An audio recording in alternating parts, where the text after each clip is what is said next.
la cérémonie qui nous réunit aussi, c'est la cérémonie d'excellence du COGEC, le concours général communal, suite à un concours que nous avions organisé les 25 et 26 juin passés.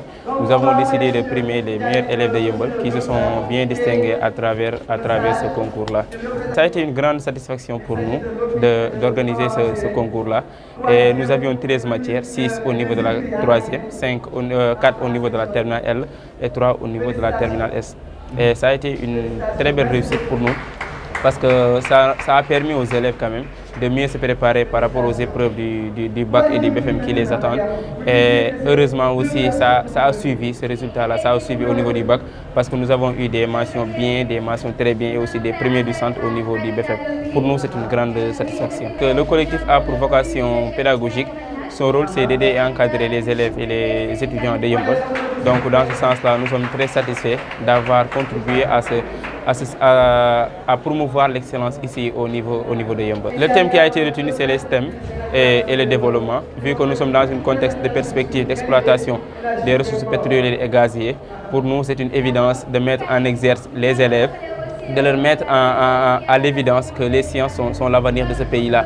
Parce que pour l'exploitation du pétrole et du gaz et tous les métiers qui s'y suivent, pour nous, apprendre les sciences devient une chose cruciale. Et malheureusement, au niveau du baccalauréat, nous constatons une large domination des élèves qui sont en série L. Et pour nous, à partir de Yeumbeul, nous allons commencer à renverser cette tendance-là. Son intervention a été très appréciée au niveau de la salle. Les élèves ont bien apprécié ça. Pour nous, c'est une évidence parce que lui aussi, il incarne cette nouvelle vision-là de mettre les sciences au devant des études.